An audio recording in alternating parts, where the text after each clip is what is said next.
DNR కళాశాలతో తనకున్న అనుబంధంతో వచ్చిన కాన్ఫిడెన్స్తోనే తాను ఈ రోజు ఈ స్థితిలో ఉన్నానని కేంద్ర ఉక్కు భారీ పరిశ్రమల శాఖల సహాయ మంత్రి భూపతిరాజు శ్రీనివాస్ వర్మ అన్నారు. భీమవరం డిఎన్ఆర్ కళాశాల అల్యూమిని అసోసియేషన్ ఆధ్వర్యంలో పూర్వ విద్యార్థుల సమ్మేళనం అసోసియేషన్ అధ్యక్షులు గోకరాజు వెంకట నరసింహరాజు అధ్యక్షతన డిఎన్ఆర్ రామకృష్ణ సభాభవనంలో జరిగింది. ఈ కార్యక్రమానికి ముఖ్య అతిథిగా విచ్చేసిన కేంద్ర మంత్రి శ్రీనివాస్ వర్మ మాట్లాడుతూ కళాశాల పూర్వ విద్యార్థిగా, పూర్వ అధ్యాపకునిగా, సంయుక్త కార్యదర్శిగా కళాశాల ప్రతి అణువులోనూ తాను ఉన్నానని అన్నారు. అసోసియేషన్ చైర్మన్ గా పనిచేసిన గోకరాజు రంగరాజు తనని ఎంతగానో ప్రోత్సహించారని గుర్తు చేశారు. విజయవాడ, హైదరాబాద్, విశాఖపట్నంలో డిఎన్ఆర్ విద్యా సంస్థలతో అనుబంధం ఉన్న పూర్వ విద్యార్థుల సమావేశాలు ఏర్పాటు చేసి కళాశాల అభివృద్ధికి ఒక రూట్ మ్యాప్ను తయారు చేస్తే కళాశాల అభివృద్ధికి తాను పూర్తిగా సహకరిస్తానని అన్నారు. మాజీ ఎంపీ గోకరాజు గంగరాజు మాట్లాడుతూ డిఎన్ఆర్ కాలేజ్ అసోసియేషన్లో ఇంజనీరింగ్ కళాశాలను కూడా స్థాపించి అభివృద్ధి పదం వైపు నడిపించిన ఘనత అధ్యక్షులు గోకరాజు గంగరాజుతో పాటు పాలక వర్గాందేనని అన్నారు. మాజీ ఎమ్మెల్సీ ఆదిరెడ్డి అప్పారావు కళాశాలతో తనకున్న అనుబంధాన్ని గుర్తు చేసుకున్నారు. అల్యూమిని అసోసియేషన్ గౌరవ చైర్మన్ ప్రొఫెసర్ విఎస్ రాజు మాట్లాడుతూ ఎన్నో ఐఐటీలను అల్యూమిని అసోసియేషన్ సహకారంతో ఎంతగానో అభివృద్ధి చేశారని, ఈ కళాశాలను కూడా అభివృద్ధి చేయాలని అన్నారు. కళాశాల సెక్రటరీ కరెస్పాండెంట్ గాదిరాజు బాబు మాట్లాడుతూ కళాశాల ప్రగతిని వివరించారు. Alumni association secretary Bonda Rambabu, professor VS Raju స్ఫూర్తితో ఈ కార్యక్రమాన్ని నిర్వహించామని అన్నారు. జాయింట్ సెక్రటరీలు Gokaraju Pandurangaraju, K Ramakrishnaraju, R Ramakrishnamraju, treasurer P Ramakrishnarao, Satyanarayanaraju, Vasudha foundation chairman Mantena Venkatramaraju, TTD మాజీ సభ్యులు గోకరాజు రామరాజు, టీడీపీ రాష్ట్ర నాయకులు మెంటే పాదసారథి, కళాశాల ఉపాధ్యక్షులు చిలుకూరు బోసరాజు, కళాశాల పాలకవర్గ సభ్యులు P Ramakrishnamraju, AS Raju, CH Kumar, Dattatreya Varma, principal Moses, Varmaraju, Dantuluri గోపితో పాటు పెద్ద ఎత్తున పూర్వ విద్యార్థులు, ప్రముఖులు పాల్గొన్నారు. ఈ సందర్భంగా కేంద్ర మంత్రి శ్రీనివాస్ వర్మను గజమాలతో సత్కరించారు. అదేవిధంగా అతిథులను సత్కరించారు.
సంస్థలు అంటే ఒక చారిత్రాత్మకమైనటువంటి విద్యా సంస్థ.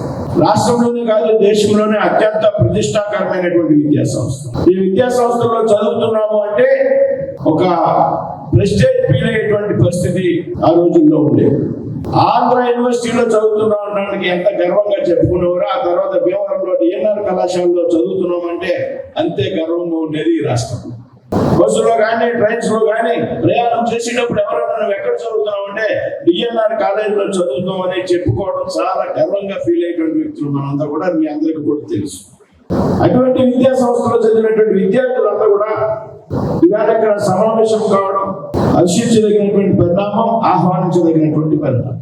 అంటే వేళ చేసినటువంటి ఏదైతే సమావేశం ఉందో ఇదంతా కూడా చాలా సంవత్సరాల క్రితం మనం కలిపి చదువుకున్నటువంటి అనుభవాలు.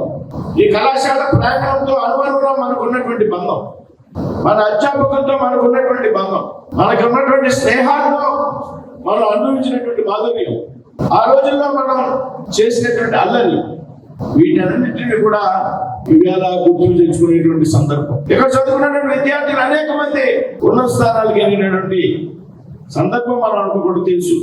గతంలో కూడా ఇలా ఒకసారి పూర్వ విద్యార్థుల సమావేశం ఏర్పాటు చేసి మనకు పిలవడం జరిగింది. రామస్వామి గారు సుప్రీంకోర్టు జడ్జి, అలాగే అటువంటి పెద్దలందరినీ కూడా. అదే విధంగా పూర్వ విద్యార్థుల సమావేశం అయినప్పుడు కొన్ని అనుభూతుల్ని గుర్తు తెచ్చుకోవడం పాటు, అనుబంధాన్ని గుర్తు తెచ్చుకోవడం పాటు ఈ సమావేశానికి ఒక లక్ష్యం ఉండాలి అంట.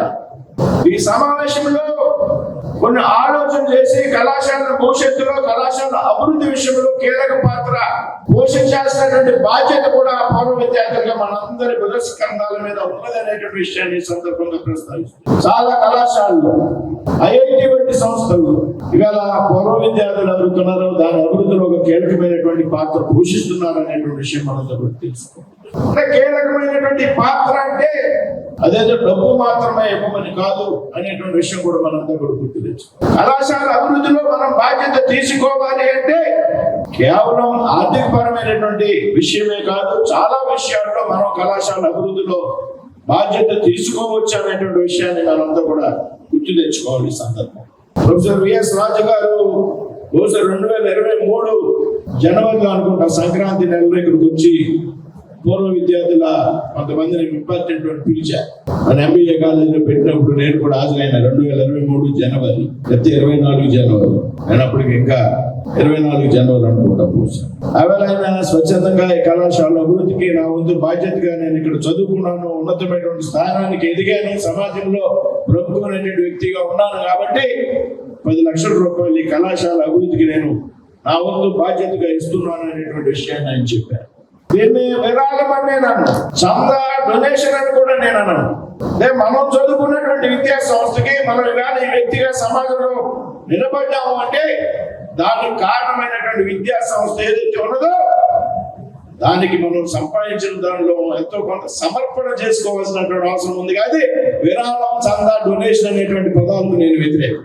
మనం సమర్పించుకోవాల్సినటువంటి అవసరం ఉంది. ఈ విధమైనటువంటి బాధ్యత ఆ రోజులైనా శ్రీకారం చుట్టారు. మనంతా కూడా రాబోయేటువంటి రోజుల్లో కళాశాల అభివృద్ధిలో కీలకమైనటువంటి బాధ్యత తీసుకోవాలనేటువంటి విషయాన్ని వేదిక మీద ఉన్నటువంటి పెద్దలకు కానీ, వేదిక మీద ఉన్నటువంటి పెద్దలకు కానీ అందరికీ పేరు పేరున చెప్తూ, అందులో మేధావులు ఉన్నారు, దేశం ప్రపంచం గర్వించదగినటువంటి విద్యార్థులు ఈ విద్యా సంస్థల నుంచి వెళ్ళారు. వారందరినీ మరొకసారి పెద్ద ఎత్తున ప్రయత్నం చేయడం ద్వారా, పదే ఈ విధంగా పూర్వ విద్యార్థుల సమావేశాలు ఏర్పాటు చేయడం ద్వారా వాస్తవంగా ముందు నుంచి కూడా డిఎన్ఆర్ విద్యా సంస్థల్లో పూర్వ విద్యార్థుల యొక్క ప్రయాణానికి తగినటువంటి ప్రాధాన్యత లేదు అనేటువంటి విషయాన్ని నేను కూడా గమనించాను. ఎంత పెద్ద విద్యా సంస్థ, యూనివర్సిటీ స్థాయిలో ఉన్నటువంటి విద్యా సంస్థ, రాష్ట్రంలో ఎక్కడా లేనప్పుడు ఈ కళాశాలలో పీజీ కోర్సు ప్రవేశపెట్టినటువంటి విద్యా సంస్థ, పూర్వ విద్యార్థుల సంఘం యొక్క ఏర్పాటులో కొంత నిర్లిప్తగా ఉంది అనేటువంటి విషయం వాస్తవం. నేను చాలా సందర్భాల్లో ఈ విషయం ప్రస్తావించాను. కాబట్టి ఇక్కడ నుండి నేను పూర్వ విద్యార్థిని, నేను తీసుకోవాల్సినటువంటి బాధ్యత నేను కూడా తీసుకుంటాను ఖచ్చితంగా. నేను పూర్వ విద్యార్థినే కాదు, గతంలో ఇక్కడ అధ్యాపకుడిగా పనిచేసా, కళాశాల పాలకవర్గంలో పనిచేసా, ఇవాళ కూడా జనరల్ బాడీ సభ్యుడిని, ఇప్పుడు కేంద్ర మంత్రిగా ఉన్నా. ఈ కళాశాలలో ప్రతి అణువుతో నా సంబంధం ఉందనేటువంటి విషయం చాలా క్లియర్ గా చెప్తాం. ఇవాళ నేను కేంద్ర మంత్రిగా బాధ్యతలో ఉన్నానంటే నాకు డిఎన్ఆర్ విద్యా సంస్థల కారణంగానే నేను కేంద్ర మంత్రిగా ఉన్నాననేటువంటి విషయాన్ని సభాపూర్వకంగా చెప్తాం. విద్యార్థి సంఘ రాజకీయాల్లో చురుగ్గా పనిచేసి ఆ తర్వాత రాజకీయ పార్టీలు వచ్చేది కళాశాల విద్యలోనే. ఏ సిద్ధాంతం కోసం, ఏ లక్ష్యం కోసం ఆ రాజకీయ పార్టీలో ఆనాడు చేరానో, కేవలం నేను చేరినటువంటి పార్టీ కేవలం దేశంలో రెండు పార్లమెంట్ స్థానాలు ఉంటే ఆ సిద్ధాంతం నుంచి ఆ పార్టీలో చేరా అనేక ఒడిదుడుకులు ఏర్పడి కష్టాలు అనుభవించి అదే సిద్ధాంతంతో పనిచేశా. చివరికి ఏమయ్యాడు శ్రీనివాసవరం అంటే నరేంద్ర మోడీ గారు పిలిచి కేబినెట్ లో స్థానం ఇచ్చారు అంటే దానికి కారణం నేను చదువుకున్నటువంటి విద్యా సంస్థలు. నాకు ఈ విద్యా సంస్థలో నేను అలవాటు చేసుకున్నటువంటి కాన్ఫిడెన్స్ ఏదైతే ఉందో, కమిట్మెంట్ ఏదైతే ఉందో, దీని ఆధారంగానే నేను మంత్రిని అయ్యాననే విషయాన్ని నేను గర్వంగా చెప్తాను. నా జీవితంలో బాగా గుర్తుపెట్టుకోదగ్గ వ్యక్తులు ఇద్దరు ఉన్నారు. ఒకటి గోకరాజు రంగరాజు, రాజ్యసభ సభ్యులుగా ఉండి Vizag group of hotels Prabhakar Reddy గారు తండ్రి గారు అయినటువంటి బాబుల్ రెడ్డి గారు. వీళ్ళిద్దరూ నన్ను ఆ రోజుల్లో నా మీద చూపినటువంటి ప్రేమ, అభిమానం, అభ్యర్థి కారణం నేను అనేక విషయాలు వాళ్ళ దగ్గర నుంచి నేర్చుకుని అలవాటు చేసుకున్నటువంటి వ్యక్తి. గోకరాజు రంగరాజు గారు అధ్యక్షులు ఉంటే నేనేమంటానంటే విద్యా సంస్థల్లో రాజకీయాలు ఉండవు, విద్యా సంస్థల అభివృద్ధిలో రాజకీయాలకు అవకాశం ఉండదు. ఏ పార్టీకి చెందినటువంటి వ్యక్తి అయినా వేరుకున్నటువంటి వ్యక్తుల్లో, డయాస్ మీద ఉన్నటువంటి వ్యక్తుల్లో, ముందున్నటువంటి ప్రముఖుల్లో, పెద్దల్లో అనేక రాజకీయ పార్టీలతో అనుబంధం ఉన్నటువంటి వ్యక్తులు. ఆ రోజు దురదృష్టవశాత్తు కళాశాల అభివృద్ధిలోకి రాజకీయాలు వచ్చాయి. గోకరాజు రంగరాజు గారు అధ్యక్షుడు, గోకరాజు గారు రంగరాజు గారిని అధ్యక్షుడిగా తీయాలి. అధ్యక్షుడిగా తీయాలంటే కళాశాలను దెబ్బతీయాలి. కళాశాల మీద అనవసరమైనటువంటి ఫిర్యాదులు పంపించారు కేంద్రానికి, రాష్ట్రానికి కొంతమంది పెద్దలు.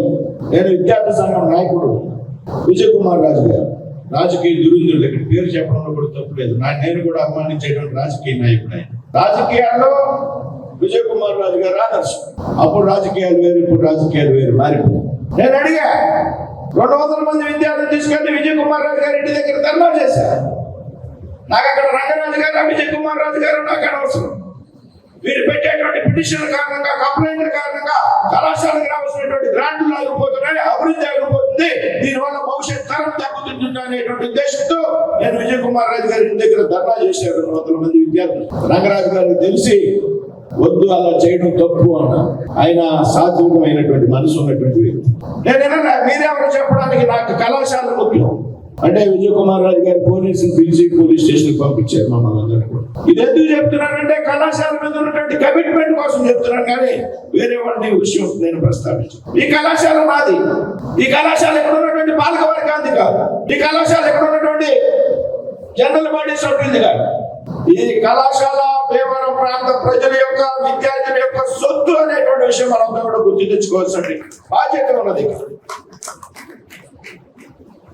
రాజకీయాలు బయట చేసుకో, వ్యక్తిగత విషయాలైనా ఉంటే బయట చూసుకోవాలి, కానీ కళాశాలలో రాజకీయాలు చొప్పించడానికి వీలు లేదు. అటువంటి సందర్భంలో మనంతా కూడా వ్యతిరేకించాల్సినటువంటి అవసరం ఉందని సందర్భంగా మనందరికీ కూడా గుర్తు చేసుకోవాలి. కాబట్టి రాబోయేటువంటి రోజుల్లో నేను ఈ కళాశాల అభివృద్ధిలో నా వంతు బాధ్యతని విస్మరించకుండా పనిచేస్తానని. ఎక్కడైతే మనం చదువుకున్నామో, మనం ఏ స్థాయి నుంచి ఈ స్థాయికి ఎదిగామంటే ఏ విద్యా సంస్థ మనకి సహాయపడద్దు అనే విషయం వారు ఏ విధంగా ఆ ఇన్స్టిట్యూషన్ ముందుకు తీసుకెళ్ళాలి. ఎందుకంటే ప్రొఫెసర్ గారు ఐఐటిలో మద్రాసులో, అలాగే డైరెక్టర్గా ఢిల్లీ ఐఐటిలో వారు సేవలు అందించారు. మన రామ మందిరం ఫౌండేషన్ చాలా క్రిటికల్. అటువంటి ఫౌండేషన్కి మరి మన భారతదేశంలో స్ట్రక్చరల్ ఇంజనీర్ ఎవరు ఉన్నారంటే విఎస్ రాజు గారే దానికి సమర్థులని కలిసి వారి అధ్యక్షన మరి ఫౌండేషన్ కమిటీ చేయడం, దానికి వారు అధ్యక్షుడిగా సేవలు అందించారనమాట. కాలేజీ రూపురేఖలే మార్చేయడానికి దోహదపడుతుందని నేను గట్టిగా నమ్ముతున్నాను. చాలా చాలా సంతోషం. ఎందుకంటే డిఎన్ఆర్ కాలేజీ దినదినే మా అభివృద్ధి చెందుతూ మరి ఈ స్థాయికి వచ్చిందంటే సేవ చేసిన teachers, staff, teaching non staffing అంతా కూడా ఎంతో కమిట్మెంట్గా తోడ్పడిన వాళ్ళని ఈ స్థాయికి చేరింది. మనం చూస్తున్నాం ఈ రోజుల్లో ప్రభుత్వ రంగ సంస్థలే మరి రోజు రోజుకి స్టాండర్డ్స్ తగ్గిపోతున్నాయి తప్ప ప్రైవేటు సంస్థలే ముందుకు సాగుతున్నాయంటే ఎంతో కొంతమంది సమర్థులు మరి ఓల్డ్ స్టూడెంట్స్ కానీ గ్రామ పెద్దలు కానీ ప్రాంత పెద్దలంతా కూడా ముందుకు తీసుకెళ్తున్నారు. అటువంటి కార్యక్రమం జరుగుతుంది. చాలా సంతోషం. మరి భూమిద్రావు శ్రీనివాసరావు గారంటే మా అందరికీ బీజేపీ వర్మ గారు అంటే అలవాటు. ఆయనలో ఉన్న గొప్పతనం ఏంటంటే సెల్ఫ్ కాన్ఫిడెన్స్. ఆయన ఎన్నికలకు ముందు ఒక ఇంటర్వ్యూలో నిలబడితే వెస్ట్ గోదావరి జిల్లా నరసాపురం పార్లమెంట్ గా సభ్యులు ఉంటాను తప్ప అంతకన్నా తప్పు నేనేమి చేయను అన్నారు. ఆ ఇంటర్వ్యూ కూడా నేను విన్నాను. మరి ఆ కాన్ఫిడెన్స్ ఇంకేదంటే ఎవరు ఊహించలేదు, కానీ ఆయనకి ఆ ధైర్యం ఉంది. అది సాధించుకోగలనే ధైర్యం ఆయనకు ఉంది. పార్లమెంట్ స్థానం ఆయన వరించింది. అన్నిటికన్నా ముఖ్యం ఏంటంటే ఆ గొప్ప వ్యక్తి ఈ ఇన్స్టిట్యూట్కి మొదటి నుంచి కూడా ఇక్కడ విద్యార్థిగా, అలాగే మా నాన్నగారికి ప్రీ శిష్యుడిగా వారు ఈ ఇన్స్టిట్యూట్లో కూడా సేవలు అందించి మరి ఈ స్థాయికి ఎదిగారంటే మనం చాలా చాలా గర్వించవచ్చు. భీమవరంలో ఉన్నటువంటి డిఎన్ఆర్ కాలేజ్ అంటే మాకు ఎంతో ఆనందం వేస్తాం. నేను డిఎన్ఆర్ కాలేజీలో పియూసి చదివాను, డిగ్రీ కూడా చదివాను. మంచి మార్కులతో పాస్ అయ్యాం. ఇక్కడ స్టాఫ్ ఎట్లా ఉండేవారంటే మంచి డిసిప్లిన్తో కూడినటువంటి విద్యను నేర్పేవారు.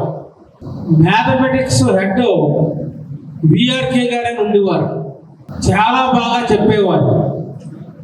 ఏనాడు కూడా చాక్ పీస్ పట్టుకొని బ్లాక్ బోర్డ్ మీదకి వచ్చేవారు కాదు. ఆయన ముందు బుక్ వర్క్ చెప్పిన తర్వాత నేను మ్యాథమెటిక్స్లో బాగా చేస్తున్నానండి, ఒరే అప్పారా పైకి రారా అని చెప్పి నన్ను చాక్ పీస్ ఇచ్చి ఆ బుక్ వర్క్ని ఆధారంగా చేసుకొని ప్రాబ్లం చెయ్యని నేర్పినటువంటి మహానుభావుడు విఆర్కే.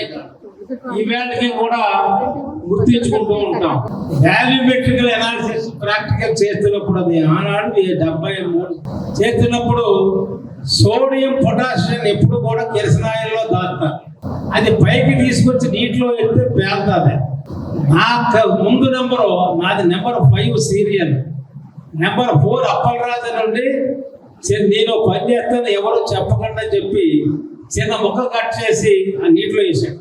అది ధన్మని పేరేటప్పటికి ల్యాబ్లో అందరం కూడా పరిగెత్తాం. అంటే ఇది చదువే కాదు, చిన్న చిన్న తప్పులు కూడా చేస్తే పనిష్మెంట్ ఇచ్చేవారు. ఎవరంటే ఎవరికి తెలియదండి అన్నాం. అంటే ఆ విధంగా ఉండేది. ఆ తర్వాత ఆటలు కూడా అలాగే. Very optimistic. We'll be very successful. Management will do their best. Government will do their best. And we alumni, old students, we should do our best. Thank you very much. And namaste. వీరందరూ ఇక్కడ చదువుకుని ఈ రోజు ఎంత ఆనందంగా ఇక్కడ రావటం, వీరు ఒకటొకటి పంపించడం, ఈ రోజు మీతో మేము ఉంటాం. నేను ముఖ్యంగా అత్యంత పెద్దవాళ్ళు చదువుకున్నాను, నేను ఇక్కడ చదవలేదు. నాకు చాలా సంతోషంగా ఉంది నాకు ఈ అవకాశం వీరందరూ ఇచ్చినందుకు. అలాగే మీరు ఆ రోజున ఇక్కడ ఉన్న వాతావరణం, ప్రస్తుతం ఉన్న వాతావరణం మీరు కంపేర్ చేసుకుని మీ యొక్క సలహాలు ఇస్తే ఇంకా ఈ కళాశాల అభివృద్ధికి, ఈ అసోసియేషన్ అభివృద్ధికి కృషి చేసిన వాళ్ళు అవుతారని చెప్పి నేను కోరుకుంటున్నాను. ఆ రోజు దంతుడు నాన్న గారు కొంతమంది దాతలతో ఇక్కడ చుట్టుపక్కల విద్యార్థులకి విద్యను అందించాలనే ఉద్దేశంతో పడటం జరిగింది.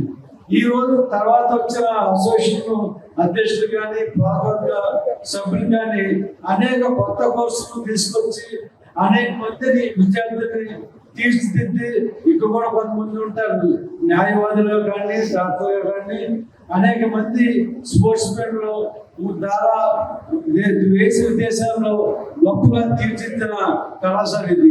కాబట్టి మీరు ఇచ్చిన సలహాల మేరకు మళ్ళీ అందరూ డిఎన్ఆర్ లో చదువుకుంటే మన చదువు బాగా వస్తాయి, ఇక్కడ చదువుకోవాలని చెప్పి మంచి సలహాలు ఇచ్చి దీన్ని తీర్చిదిద్దాలనే ఉద్దేశంతో మా పాలకవర్గం ఉందని అంటే అధ్యక్షుడు లోకెల్లా అన్నదానం గొప్పది.